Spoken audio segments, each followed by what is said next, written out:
Les combats aériens commencent généralement à haute altitude. En plein ciel, les adversaires peuvent manœuvrer en 3 dimensions. Mais à force de plonger, de tourner en spirale descendante et de faire des virages, ils finissent inévitablement par se rapprocher du sol.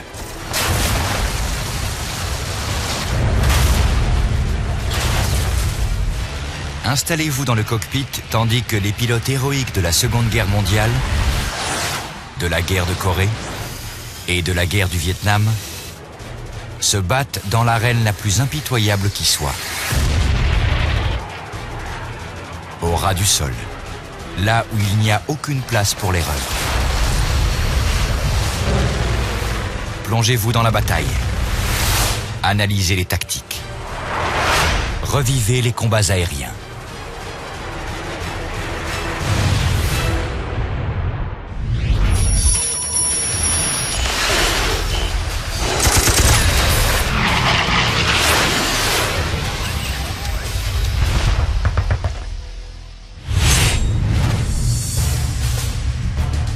« 26 juillet 1944, 8h45 du matin. Une douzaine de P-51 Mustang, dont la queue est ornée d'un damier, transpercent le ciel alpin au-dessus de Graz, en Autriche. Ils se trouvent à 7000 pieds au-dessus d'une formation de bombardiers. Le lieutenant Art Fiedler occupe la 4e place dans une escadrille de 4 chasseurs. On escortait des bombardiers à long rayon d'action. Avec le P-51, on pouvait voler plus de 1000 km. Fiedler se prépare pour une nouvelle mission de routine qui doit durer 5 heures. Une tournée du laitier, comme disent les pilotes. Mais quelques minutes après le début de la mission, il remarque quelque chose d'étrange. Je regarde en bas à gauche et j'aperçois la formation la plus incroyable que j'ai jamais vue. Je découvre 8 avions qui volent côte à côte en se touchant presque le bout des ailes. Et il n'y en a pas qu'une seule rangée, il y en a 8, c'est-à-dire 64 avions. C'est un spectacle saisissant. Fiedler alerte ses coéquipiers. Quelqu'un dit « c'est des P-51 ». Je réponds « ça m'étonnerait, je n'ai jamais vu une formation de P-51 qui ressemble à ça ». En quelques secondes, ce qu'il craignait le plus finit par arriver. Ces avions mystérieux sont des Focke-Wulf 190, les chasseurs à hélice les plus sophistiqués que possède l'Allemagne. Leurs canons de 30 mm sont en train de dévaster les bombardiers. À ce moment précis, je me dis, des avions non identifiés qui attaquent nos bombardiers, j'y vais.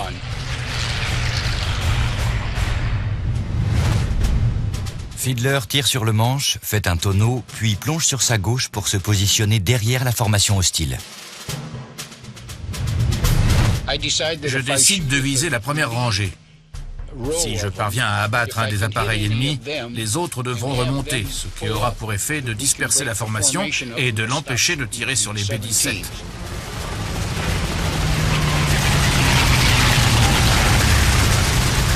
La manœuvre de Fiedler est fructueuse.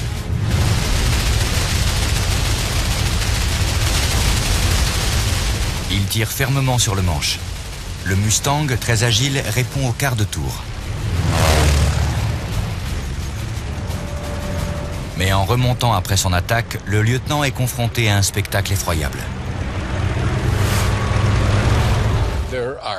Il y a des bombardiers entiers ou en morceaux qui tombent en chute libre. Je vois un B-17 se retourner sur le dos et descendre en spirale, puis perdre sa queue au bout de 2 tours. Il y a au moins 20 parachutes. J'ai intérêt à faire attention si je veux éviter une collision. Il s'éloigne des lieux du carnage et finit par repérer un Focke-Wulf 190 isolé. Fiedler est ici. Le Focke-Wulf est là, à moins de 200 mètres devant lui. L'Américain vire légèrement et se rapproche de l'appareil ennemi afin de l'abattre. Soudain, le 190 fait un virage serré sur sa droite. Le lieutenant Fiedler le perd de vue. À un certain moment du combat, comment dire, je m'attendais à l'avoir dans ma ligne de mire, mais il a disparu. Je l'ai laissé sortir de mon champ de vision. C'était une grosse erreur. Le chasseur allemand ressurgit de nulle part et l'attaque frontalement. Ah mon vieux, je n'arrivais pas à le croire. Un Focke-Wulf me fonçait droit dessus. Je voyais ses ailes et son nez cracher des flammes. Le 190 se retourne sur le dos et plonge en piqué. Fiedler lui emboîte le pas et place son P-51 juste derrière l'Allemand. Les deux avions foncent vers le sol, perdant 600 pieds d'altitude à chaque seconde. Sous les nuages, les sommets menaçants des Alpes autrichiennes s'étendent à perte de vue. Le pilote allemand tire sur le manche et grimpe à la verticale. On est soumis à une force d'accélération impressionnante. Je crie aussi fort que je le peux et je contracte mes abdominaux pour éviter le voile noir, ou du moins pour augmenter ma tolérance à ce phénomène. Fiedler cherche à reprendre de l'altitude. Je suis stupéfait.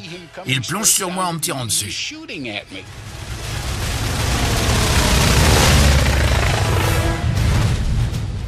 L'Allemand a réalisé l'impossible en faisant demi-tour en un clin d'œil. C'est une manœuvre qu'aucun pilote normalement constitué ne peut effectuer. Alors qu'il s'abat sur moi, je me dis, mais comment ce type s'est-il débrouillé pour monter et redescendre en l'espace de quelques secondes? C'est exactement la question qui me traverse l'esprit. Comment est-ce possible?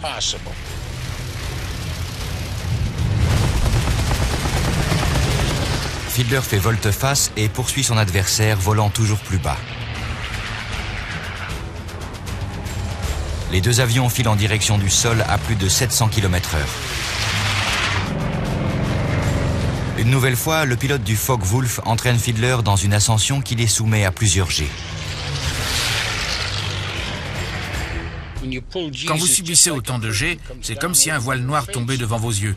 Ce voile descend ou monte selon que vous augmentez ou diminuez l'accélération. Vous avez l'ouïe, la parole, la conscience de ce qui se passe, mais pas la vue. Vous n'êtes pas inconscient, mais vous ne voyez rien. Lorsque Fiedler relâche sa pression sur le manche, sa vision se rétablit et il aperçoit le 190 qui fond sur lui en piqué en crachant un déluge de balles. Le lieutenant n'en revient pas. Son ennemi semble doté de pouvoirs surnaturels.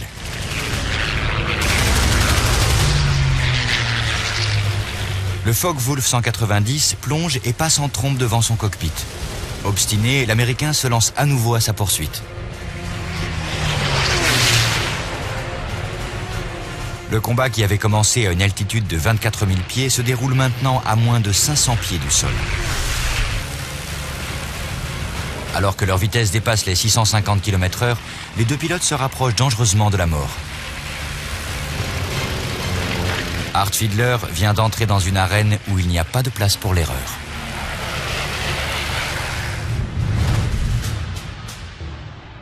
Le combat à basse altitude est le dernier recours des pilotes de chasse.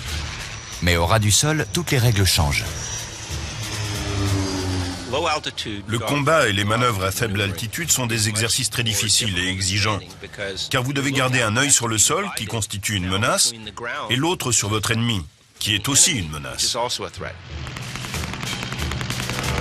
À la moindre erreur de pilotage, l'aventure peut facilement se terminer en crash. Et sans la dimension verticale, les options restent limitées. Votre marge de manœuvre est fortement réduite quand vous volez bas. Vous ne pouvez plus mettre à profit votre altitude pour plonger, vous retirer du combat ou reprendre de la vitesse. Il faut faire une croix sur toutes ces possibilités. Les pilotes ont tout intérêt à connaître le comportement de leur machine à basse altitude. C'est celui qui maîtrise le mieux son avion et son armement au ras du sol qui sort vainqueur. Le P-51 Mustang d'Art Fiedler est le meilleur chasseur d'escorte de haute altitude de l'US Air Force. Mais il est également très agile près du sol, où la forte densité de l'air améliore sa maniabilité. Le Focke-Wulf 190 allemand, lourdement armé et doté d'une structure très rigide, est le plus redoutable des chasseurs de la Luftwaffe.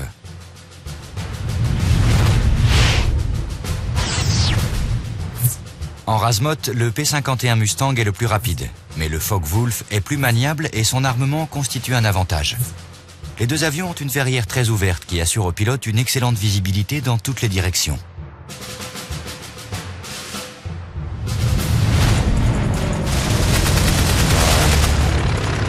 Lors d'une vertigineuse poursuite en piqué, Art Fiedler a vu le pilote d'un Focke-Wulf 190 réaliser des manœuvres extraordinairement difficiles. L'Américain talonne maintenant son adversaire, le pourchassant à grande vitesse au-dessus d'un col de montagne. Je suis à peu près à 350 mètres derrière lui et je me prépare à ouvrir le feu. Tout à coup, je me souviens du conseil que m'avait donné un pilote de la Première Guerre mondiale. Le meilleur moment pour abattre un avion ennemi, c'est quand il est en train d'attaquer un de tes coéquipiers. Alors, quand tu t'apprêtes à tirer sur un adversaire, pense toujours à surveiller tes 6 heures. Fiedler regarde derrière lui. Effectivement, un autre Focke-Wulf est en train de plonger pour l'attaquer. Stupéfait, le lieutenant comprend alors la situation. Il n'a pas affaire à un seul et unique pilote doté de pouvoirs surnaturels. Il combat tout simplement 2 pilotes à la fois. À présent, le second Focke-Wulf se rapproche de lui pour l'abattre. « 26 juillet 1944.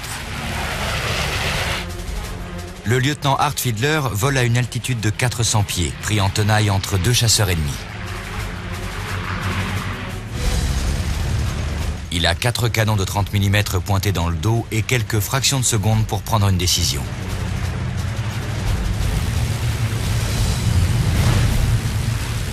Il ne peut pas plonger.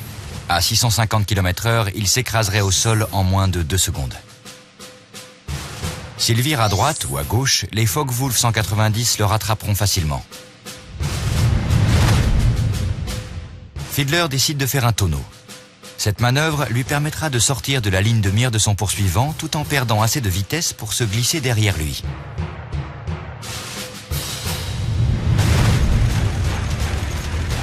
Il cabre son Mustang, puis pousse le manche embuté sur la gauche. Les sommets enneigés des Alpes défilent au-dessus de sa tête, tandis qu'il se place dans les 6 heures du Focke-Wulf. L'heure de la revanche a sonné. Je l'amène dans mon viseur et j'ouvre le feu. L'Américain dévaste l'avion allemand avec ses 6 mitrailleuses Browning de calibre 50. Le Focke-Wulf, devenu incontrôlable, commence à chuter.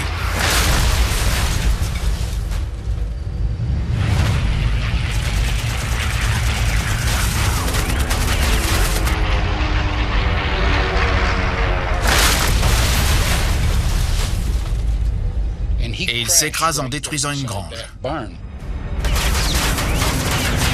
1 point pour Fiedler. Mais le premier chasseur allemand est quelque part au-dessus de lui. Le lieutenant colle la boule au mur. Dans le jargon des pilotes, cela signifie qu'il pousse la boule de plastique de la manette des gaz jusqu'en butée avant. Les 1695 chevaux de son moteur Rolls-Royce Merlin se déchaînent. Je continue ma course dans la vallée à pleine vitesse. Je vole pendant 1 minute, 1 minute et demie, puis la gorge continue vers la gauche. Alors je vire à gauche en suivant le relief et j'arrive devant une grande plaine. Je jette un coup d'œil aux alentours et en scrutant la montagne, je vois un avion qui vient droit sur moi. Fiedler est ici. L'avion non identifié est là, de l'autre côté de la vallée. Au début, je me dis, oh, alors voilà, il me fonce dessus.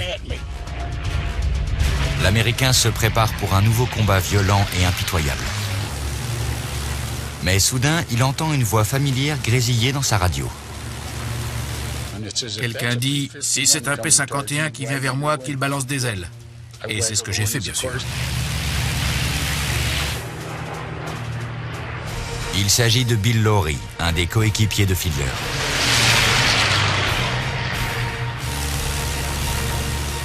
Les deux pilotes se rangent en formation et se mettent en quête de nouvelles cibles.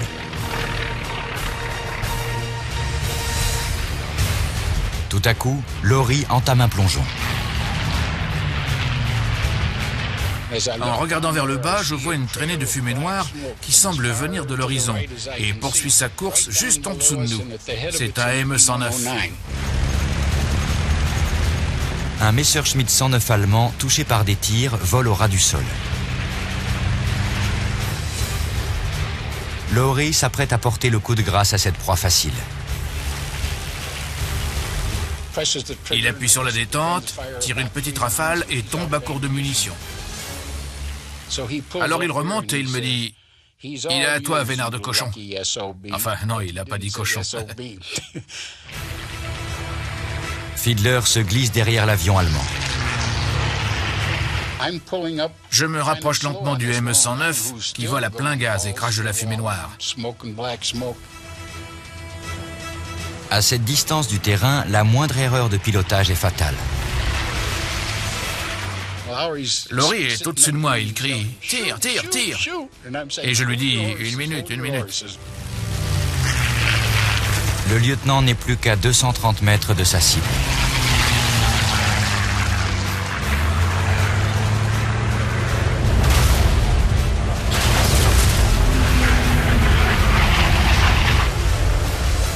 Pris de panique, le pilote allemand ouvre sa verrière et saute du cockpit, à 10 pieds du sol et à plus de 600 km/h.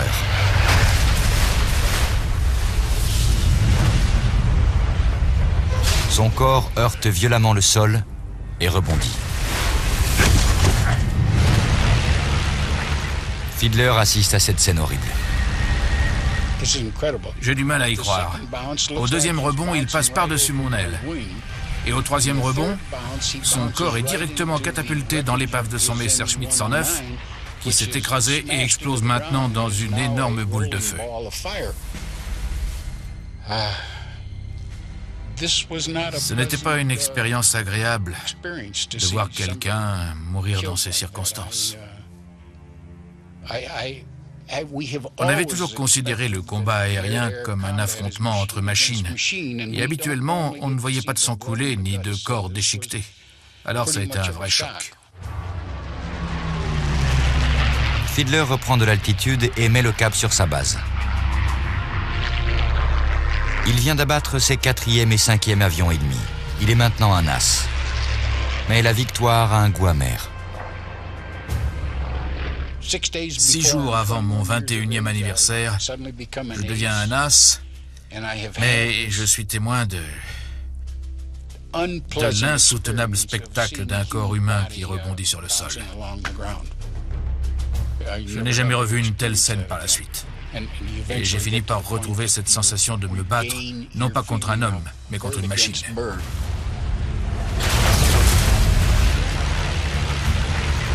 Art Fiedler s'est heurté à la dure réalité des combats aériens à basse altitude de la Seconde Guerre mondiale.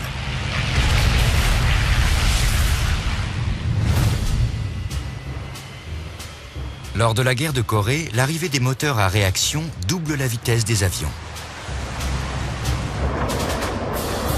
À faible altitude, la différence entre la vie et la mort se mesure en fractions de secondes. Seuls les pilotes de chasse les plus déterminés et les plus chevronnés osent se battre au ras du sol. « 15 mai 1952. 4 chasseurs à réaction F-86 Sabre filent vers la frontière chinoise. Le GCA, le radar de contrôle au sol, guide les sabres vers une formation de MiG-15. Mais l'opérateur voit les MiG disparaître brusquement des écrans radars.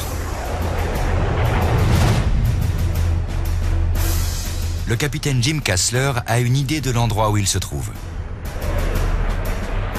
Les radars américains ne peuvent pas repérer les avions en dessous de 15 000 pieds. L'ennemi vole sans doute à basse altitude en direction de l'aérodrome de Dandong en Chine. Il est strictement interdit de violer l'espace aérien chinois. Mais avec 3 MiG à son tableau de chasse, Kassler est sûr de lui et combatif. Je quitte la formation sans rien demander à mon leader et je plonge vers Dan Dong. Kassler et son ailier Albert Smiley franchissent le fleuve Yalu, pénétrant dans l'espace aérien chinois. Alors qu'ils approchent de l'aérodrome de Dan Dong, l'intuition du capitaine s'avère juste. 3 MiG entament leur approche finale vers la piste. Je suis à 9000 pieds d'altitude, je regarde en bas et je vois 3 MiG qui s'apprêtent à atterrir.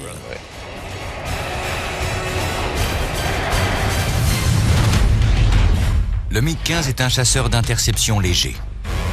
Son taux de montée époustouflant et son plafond de service stratosphérique lui donnent un léger avantage sur le F-86 Sabre à haute altitude. Mais près du sol, le Sabre est plus rapide d'environ 80 km/h. Et grâce aux nouvelles surfaces de contrôle de sa queue, le F-86E de Kassler fait preuve d'une meilleure maniabilité à basse altitude. Les MiG sont là, 8000 pieds plus bas. Le capitaine va faire un split S et venir se placer directement derrière le premier MiG. Mais le F-86 Sabre a besoin d'au moins 6000 pieds pour effectuer cette manœuvre. Beaucoup d'avions ont fait un split S à basse altitude et se sont écrasés. C'est une figure risquée. Mais Kassler est sûr de lui. Je ne me suis pas posé de questions. Il fallait que j'attaque leur leader. J'ai juste attendu le bon moment. À la fin de la manœuvre, l'Américain est à 500 pieds d'altitude et le MiG est à 350 mètres devant lui.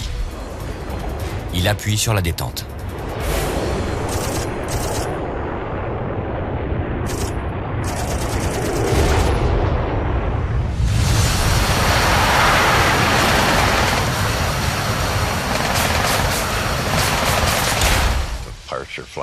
Des débris sont éjectés de l'avion qui commence à s'embraser.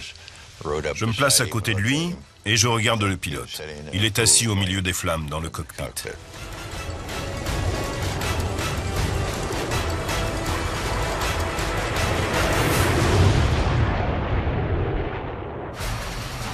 Un autre MiG s'est glissé derrière le capitaine. Kassler est ici. Le second MiG est là, dans une position de tir idéale. Mais l'ailier de Kassler, Albert Smiley, est sur ses talons.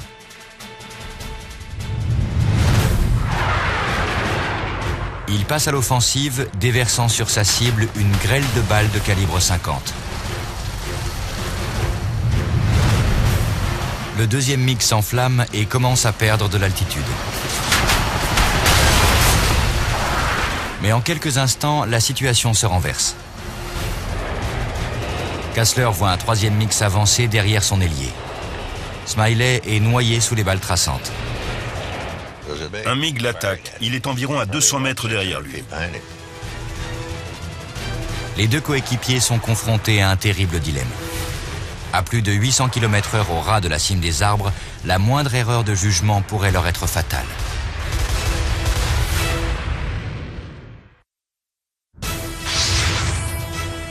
« 15 mai 1952. L'ailier du capitaine Jim Kassler est en mauvaise posture. Un MiG-15 se rapproche de lui dans ces 6 heures. Kassler doit forcer le MiG à se détourner de son partenaire. Il va ordonner à Albert Smiley de faire un virage serré à gauche pendant que lui-même tournera à droite, coupant la trajectoire du MiG. Il espère mettre celui-ci sur la défensive.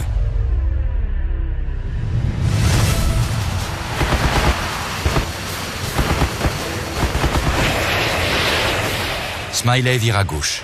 Kassler fait un break à droite. Le stratagème fonctionne. Le MiG se dirige vers la piste avec les deux Américains lancés à sa poursuite. On vole aussi bas que possible. On est à une altitude d'environ 50 pieds. La DCA chinoise entre en action, zébrant le ciel d'éclairs. Mais par miracle, personne n'est touché.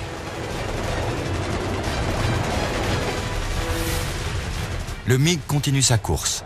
Il se dirige vers la côte. La chose la plus intelligente qu'il ait pu faire, c'était de changer de cap et de s'enfoncer en territoire chinois. Il y avait une autre base à environ 80 km. Commence alors une poursuite effrénée au ras du sol. Le MiG fait des virages serrés, tentant désespérément de sortir de la ligne de mire des Américains. Mais Kassler ira jusqu'au bout. Les mitrailleuses de son sabre crépitent rageusement. Après l'avoir touché une première fois, j'ai su qu'il était à moi. Peu importe combien de temps ça me prendrait, il fallait que je l'abatte. Les 3 avions approchent de la côte. Les montagnes laissent place aux vasières du littoral et à une épaisse couche de brouillard. La côte coréenne s'étend sur une largeur d'au moins 1,5 km. Elle génère du brouillard. Il faut faire face au phénomène d'interaction entre le ciel et la terre. Il y a du brouillard, de la brume. Ces facteurs rendent le combat à basse altitude bien plus difficile. Le pilote du MiG doit semer son poursuivant. Il va cabrer son avion, passer sur le dos et faire un looping en espérant échapper à l'Américain. Mais à cette altitude, avec le brouillard qui occulte le sol, la moindre faute scellerait son destin. Le fugitif tire de toutes ses forces sur le manche. Kassler le suit dans cette dangereuse manœuvre, tout en le soumettant à un tir continu. J'étais sur le point d'appuyer à nouveau sur la détente, mais il s'est écrasé dans la vase. À l'impact, un énorme geyser d'eau et de vase s'élève dans les airs. Déconcerté, le capitaine coupe les gaz, sort ses aérofreins et ramène brutalement le manche en butée arrière. J'ai bien cru que mon heure était venue. J'étais tout près de lui quand il s'est écrasé. Le sabre est violemment secoué en évitant la colonne d'eau boueuse.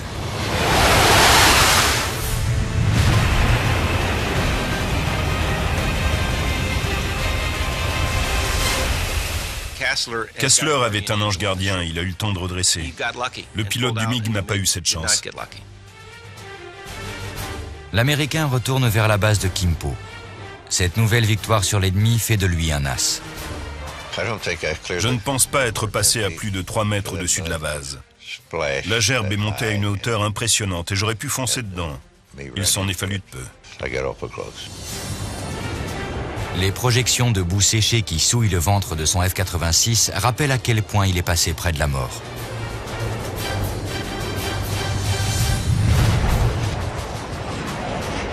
Durant la Seconde Guerre mondiale et la guerre de Corée, la nécessité de s'approcher de l'adversaire et de maintenir une vitesse élevée ramenait fatalement les pilotes de chasse vers le sol.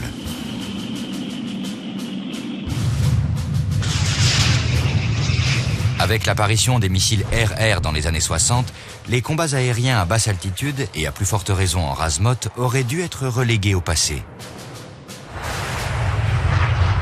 Mais le Vietnam allait en décider autrement. 20 mai 1967. 8 chasseurs F-4 Phantom du 8e Tactical Fighter Wing rugissent dans le ciel hostile du Nord-Vietnam. Le colonel Robin Olds est chef d'escadre et leader de la formation. Olds est le pilote de chasse par excellence. Il est 2 fois as, avec 12 avions abattus lors de la Seconde Guerre mondiale et 2 autres au Vietnam jusqu'alors. En survolant le golfe du Tonkin, je dis au gosse qui est dans le siège arrière, on va vers la voie ferrée du nord-est, ça va être un grand jour. Et ce fut le cas. Son navigateur, le lieutenant Steve Crocker, est âgé de 25 ans. J'étais totalement en confiance. Robin Olds était un pilote extrêmement compétent. Et ce n'était pas qu'une réputation. En volant avec lui, on voyait tout de suite qu'il était très habile et qu'il avait une excellente perception visuelle de son environnement. Les Phantoms escortent une escadrille d'attaque de F-105 Thunder Chief, aussi surnommée Thuds. Olds et ses hommes volent à 3000 pieds au-dessus d'eux. Soudain, à 25 km de la cible, ils aperçoivent un scintillement caractéristique. Olds et Crocker sont ici, au-dessus des chasseurs bombardiers. 8 MiG arrivent par l'arrière dans leurs 8 heures. 8 autres MiG arrivent par devant, à 2 heures. Les Nord-Vietnamiens tentent de prendre les Américains en tenaille. Accompagné de 3 fantômes, Olds va engager les MiG qui se trouvent à 2 heures. Il envoie l'autre escadrille vers ceux qui sont positionnés à 8 heures. L'officier supérieur et ses 3 ailiers foncent sur les appareils ennemis. Au moment où on vire vers les MiG, les premiers Thuds ont déjà rebroussé chemin après avoir bombardé la gare ferroviaire. Ils effectuent un grand virage à droite et reviennent tout droit vers notre formation. Les fantômes fondent sur les F-105 en rugissant. Olds tire le manche en arrière pour éviter une collision en plein ciel. La violence de la manœuvre prend Crocker au dépourvu.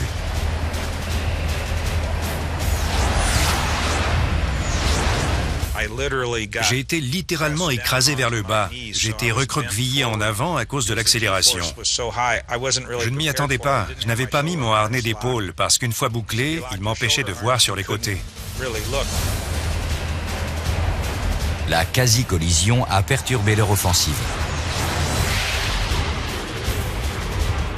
Horrifiés, ils constatent que les MiG sont maintenant derrière eux. Les Américains font un break, mais le leader de la formation de MiG prend pour cible l'ailier d'Olds et Crocker, Dick Van Loan. On voit les balles passer devant le cockpit et je n'arrête pas de dire au colonel Olds, il est toujours derrière nous, il nous tire dessus. Les projectiles de 23 mm transpercent le fantôme de Van Loan. Le F-4 est dans une situation désespérée. Son équipage s'éjecte.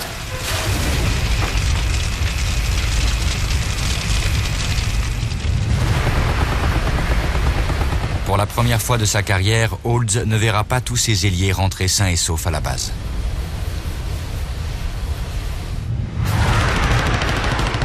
Mais il doit tourner la page.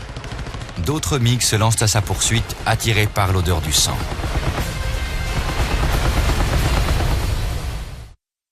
« 20 mai 1967. Robin Olds et son navigateur Steve Crocker viennent de perdre un équipage allié. Ils ont maintenant un MiG dans leurs 6 heures. J'avais fait à peu près 80 missions au Nord-Vietnam, mais je n'avais jamais rien vécu d'aussi intense. On a essuyé des tirs de missiles SAM, de canons anti-aériens et de chasseurs ennemis, mais aucun assaut général de grande ampleur. Olds effectue un plongeon sur la gauche et pousse la manette des gaz au maximum. Le fantôme est catapulté en avant, hors de portée des tirs de son poursuivant. En quelques secondes, le colonel repère un autre MiG-17 droit devant lui. Il est en position idéale pour tirer un missile Sparrow à guidage radar. Il me dit, il y en a un devant nous, verrouille-le. Crocker prépare les missiles et garde les yeux rivés sur son écran radar. Verrouillé. Olds appuie sur le bouton, libérant coup sur coup 2 missiles AIM-7 Sparrow. Le premier est défectueux. Mais le second est propulsé droit sur l'appareil ennemi à 4 fois la vitesse du son.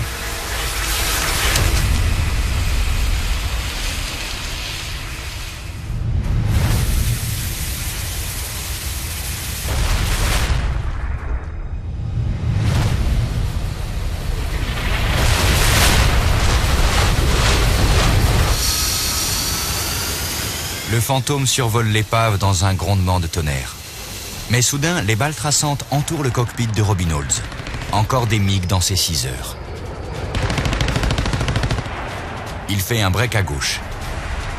Les MiG virent plus serré que le F-4 et se positionnent pour un tir en déflexion. Olds sait que ce combat est perdu d'avance. Il remet les ailes à plat, puis grimpe à la verticale. Les 2 réacteurs de sa machine laissent les MiG loin derrière. Les Nord-Vietnamiens se désengagent et mettent le cap vers leur sanctuaire, la base aérienne de Kep. Ils vont former 2 cercles rotatifs, appelés Wagon Wheels, en survolant la base à faible altitude.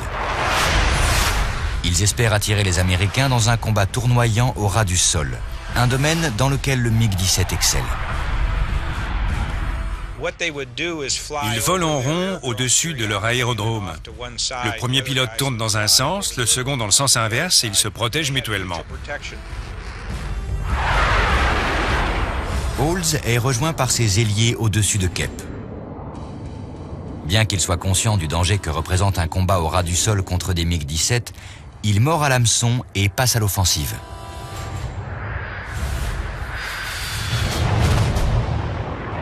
Au Vietnam, les engagements à basse altitude étaient plutôt rares. Les Américains les évitaient, principalement parce que les premiers missiles air-air étaient équipés de systèmes de guidage peu fiables. Les irrégularités du terrain perturbaient leur fonctionnement, qu'ils soient thermo ou radioguidés. La plupart de ces missiles étaient conçus pour abattre des bombardiers soviétiques, pas des cibles très mobiles à faible distance. Et on n'avait ni mitrailleuse ni canon. Robin Olds et Steve Crocker doivent surmonter ce handicap pour avoir une chance de mettre en déroute le plus efficace des chasseurs nord-vietnamiens, le MiG-17.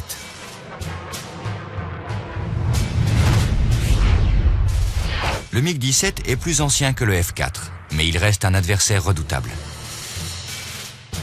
Son armement est composé de 2 canons latéraux de 23 mm et d'un canon central de 37 mm. Les 2 réacteurs J-79 du Phantom lui assurent une vitesse de pointe et un taux de montée plus élevé.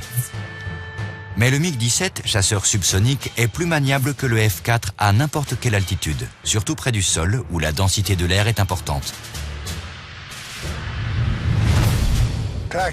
La tactique habituelle contre les MiG-17 consistait à plonger et à frapper. Il fallait fondre sur eux, faire demi-tour et passer le relais à un ailier. Les empêcher de se disperser dans la mesure du possible, mais ne jamais tenter de tourner avec eux. Les Américains traversent le cercle infernal, refusant de se lancer dans un combat tournoyant. Olds se positionne pour lancer ses Sidewinder à guidage infrarouge, mais il rate sa cible. On croise les pilotes ennemis de si près qu'on pourrait les saluer. Et on revient en essayant à nouveau de les abattre. Les MiG-17 tirent sur les F-4 qui s'éloignent.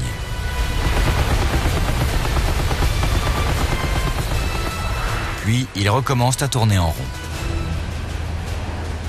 Alors qu'il passe en trombe au-dessus de la base aérienne, le colonel repère un MiG isolé qui vole au ras du sol entre les 2 cercles. Je vois un MiG juste en bas et je suppose que c'est le leader. Il fait des 8. Olds soupçonne le pilote solitaire d'être le cerveau de l'opération. S'il parvient à l'abattre, les autres se replieront. Il conseille à Steve Crocker de bien s'accrocher et entame sa manœuvre.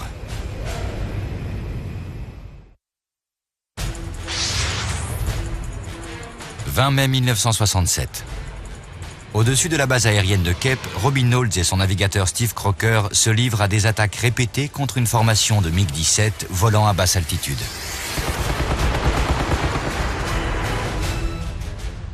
L'un des avions ennemis semble mener la danse. Il fait une cible de choix, mais après un coup d'œil à la jauge de carburant, le colonel se ravise. À contre-cœur, il ordonne à tous ses ailiers de se replier. Puis, il s'engouffre derrière eux, fermant la marche. Je fais un tour pour m'assurer que tout le monde est parti vers la côte. Je repense à ce type tout seul et je me dis...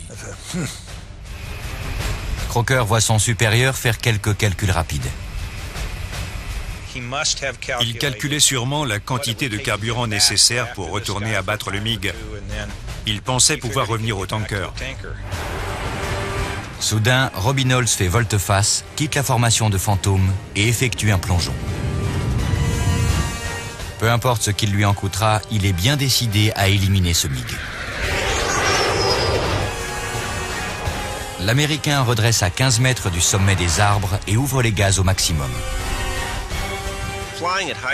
Le vol en razmot à grande vitesse est l'une des expériences les plus grisantes que l'on puisse vivre. Près du sol, l'avion est plus précis et maniable. On voit le paysage défiler à toute allure. C'est comme un tour de montagne russe, mais en plus intense. En approchant de Kep, Robin Olds constate que seul le leader des MiG est encore en vol. Tous ses ailiers ont atterri. Le pilote nord-vietnamien voit le F-4 Phantom foncer dans sa direction. Et là, il tourne, plonge au ras du sol et tente de s'échapper. La poursuite commence. Le grondement des 2 réacteurs J-79 du Phantom résonne dans toute la vallée. Steve Crocker surveille les alentours. Comme Robin Olds n'a plus aucun ailier à ses côtés, il est très important que son navigateur surveille leurs 6 heures. De cette manière, il peut se concentrer sur sa cible et sur le pilotage à faible altitude. Le MiG passe en post-combustion maximale. Le colonel tente de le verrouiller avec un missile Sidewinder. Il savait que j'étais derrière lui, il volait très bas en slalomant. Je ne pouvais pas tirer à cause de la chaleur qui se dégageait du sol. L'ennui, c'est que la jungle renvoie des signaux thermiques ressemblant à ceux d'un avion. Les systèmes de guidage des missiles ne pouvaient pas distinguer le MiG.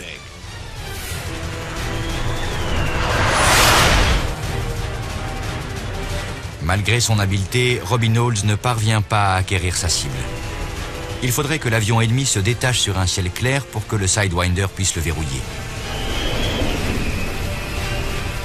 Il pensait qu'en se glissant sous le MiG, pour le forcer à remonter, on pourrait l'abattre. La chance sourit aux 2 officiers. Une chaîne montagneuse se dresse devant le chasseur nord-vietnamien. Ce pauvre garçon a 3 options.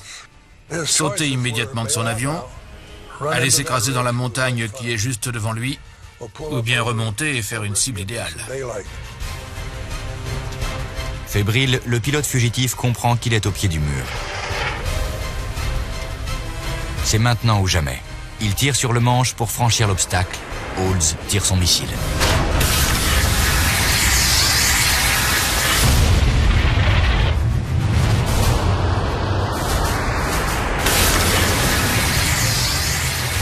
Le Phantom a fait une seconde victime.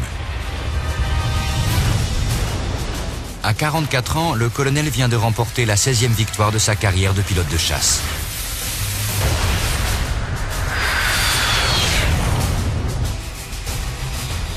Il s'éloigne des montagnes.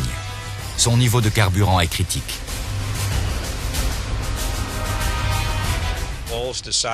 Olds a décidé qu'il était temps de s'éclipser. Les 2 Américains parviennent à rejoindre un avion ravitailleur. De justesse. On était dans un beau pétrin. Il nous restait 4 à 6 minutes de kérosène quand on s'est connecté à la perche. L'attaque en razmot menée par Olds illustre les difficultés liées à l'emploi des missiles dans cet environnement impitoyable.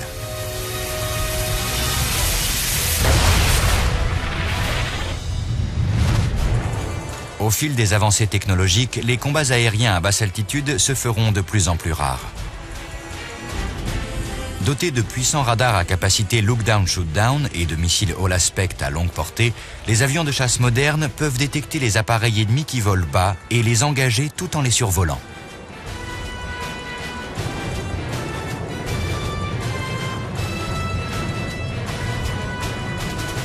Mais si le combat doit se terminer au ras du sol,